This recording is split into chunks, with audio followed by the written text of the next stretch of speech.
blind.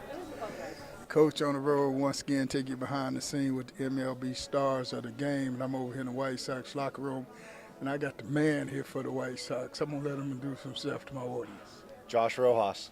Josh R. How we doing? Good. How are you? Just fine.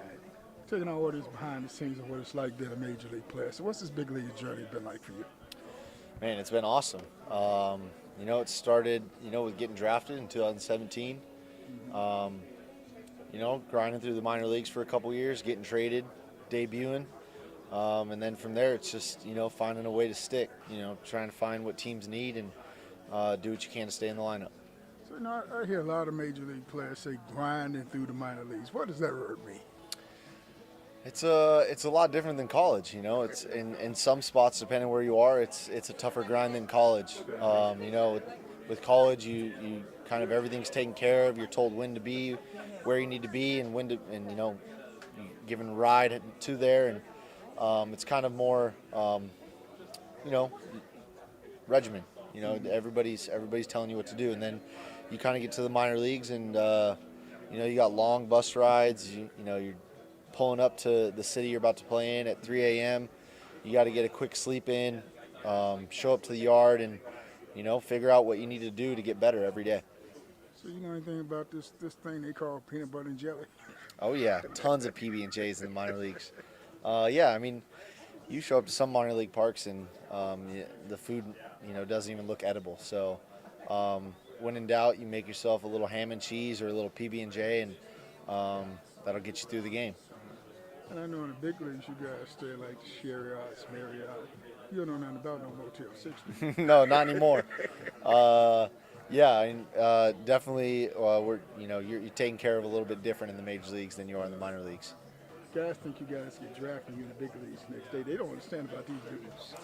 No, yeah. I was in the same boat. I got drafted. I didn't think I was going to the minor leagues, but I didn't really know much about the minor leagues and how many levels there were and different places I'd go. I know the first place they sent me was New York, and I was New York Penn League, and I had no idea what I was getting myself into. And I was living off a $2 slice of pizza there for a couple weeks. So it's a if you don't know much about it, when you get into it, you learn pretty quickly that you want to get out of there as fast as possible.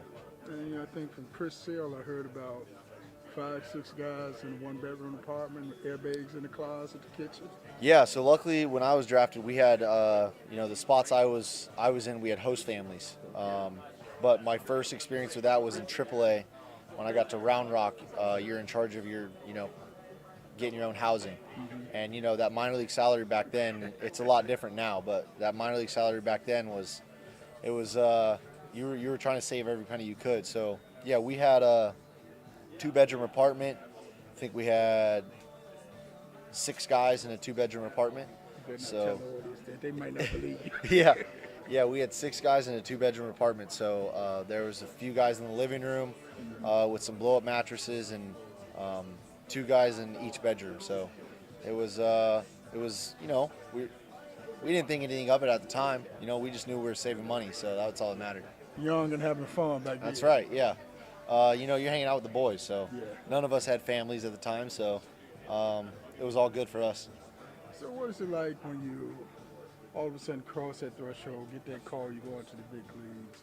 What was it like just getting to the ballpark? I heard a lot of adventures from some guys. Yeah, I think the first experience I had was, right when I got called up. I show up to the airport. I fly to Colorado. That's where I debuted. I was with Arizona at the time.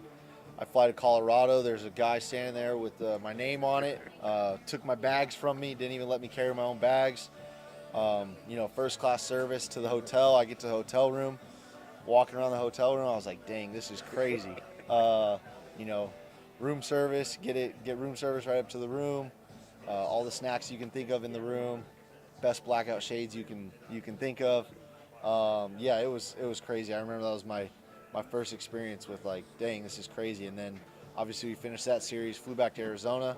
My first experience on a show plane, what we like to call it. But you get on the plane, tons of snacks, flight attendants asking if you need anything, snacks, drinks, whatever you want. Making me hungry now. Oh, it was you know, you got to be careful. That first year, you can gain some weight quick. Come on, stop that, stop that. You know, I mean, there's just snacks This is my every. 19th season. Now. I'm a little bit too late for first season. Yeah, it's you know, I mean, there's snacks. You know, everywhere you turn, there's a snack. You got to learn to say no pretty quick. So you said room service. You didn't order no peanut butter and jelly sandwiches. No. I remember my first one was a burger and fries, and I think I got a pizza on the side. You know, I was living it up, but you know, some of the veteran guys let you know quickly, hey, you gotta be careful with that room service, especially when you go to check out of your room and you realize what it costs. Yeah. So I mean, you know, you get that call, you're going to the big leagues. All of a sudden, you pull up to the ballpark. But you realize there was a tunnel that the players go through to get to the locker room. Fans don't get to see all this. Yeah, I mean, the whole thing's a new experience for sure. Yeah, you pull up in the loading dock, you walk the long tunnel to the locker room. You walk into the locker room, you know, and I mean, you see it. It's a lot different than a minor league clubhouse. You know, they got a whole separate room for where all the food is. Yeah, it was a cool experience that, you know, I'll never forget to this day. So you get introduced to all this media and cameras around all the time. Yeah, it's a new thing. I mean, I've never minded that part of it. I think it's cool that you know, you get to talk to people, and you know, you grow up your whole life, you know, wanting to do that. You know, you wanting to talk about the game. You know, I played a lot of games where, you know, you think it'd be cool to talk to somebody about the game I just had. So yeah, I mean, I love it. I think it's everything that comes with being in the big leagues is awesome. Who was your first major league hit against? I have no idea. It was a lefty out of the. How can you forget? Nobody forgets that. Man, you know, the thing is like that first year was a blur. I felt like I was just trying to, you know, stay alive. You know, I went from you know, being in the minor leagues and just, you know, I felt like I was crushing it, and then you get to the big leagues and it's like, man, I don't know if I'm ready for this. So I just know every at bat I was grinding, trying to get a hit, just trying to survive. And I can't remember many people I faced that first year. I know I faced some, like I remember facing Madison Bumgarner. Like there's a few guys that stuck out to me, but for the most part, it was I was just trying to survive. You got the ball from your first hit? I do have the ball. Yeah, I got the ball. I ain't gonna ask you about the first home run because you say you forgot that. It's over with. It's over I know it with. was against L.A. I know that. I don't know who's you against. You don't get on Coach Show, though. All right, last question. Every kid's dream, playing in the big leagues, get that call, you coming up, walking in that locker room for the very first time, see uniform in. What was it feeling like? That was awesome. I think I admired the uniform, you know, the longest, just to, you know, it's a whole different uniform. You got the stitched letters, you know, the big name on the back. It's a whole different feel. It's comfortable. It's fancy. I think that was the first thing I took a picture of and sent it to my dad and my parents. Just showing them, like I took a picture of the whole locker, I'm pretty sure. That's another thing that's awesome about being in the big leagues, is like showing up and all your stuff's, you know, neatly organized in your locker, and you don't have to worry about packing anything up. You know, you come in after the game and everything's packed up nicely in your bag. It's crazy. It's an awesome experience. I still am so grateful for like all those little things. I think they stick out a lot. Did you cry? I didn't cry. Like I said, I was trying to stick. I was trying to stick. I was panicking. I was just trying to stay alive. Mama cry? I think she did. Yeah. I think she did. Coach, with the man Rojas. Nice to meet you. Yeah. Chapter 3, High Expectations. Coaching brings with it a myriad of experiences, some uplifting and others challenging. One particular journey stands out. A player who initially thanked me for the opportunity turned into another who tragically blamed me for his not being drafted. His questions rang with intensity. Why didn't you get me drafted? Did you think I was good enough? You got drafted, but not me. Why?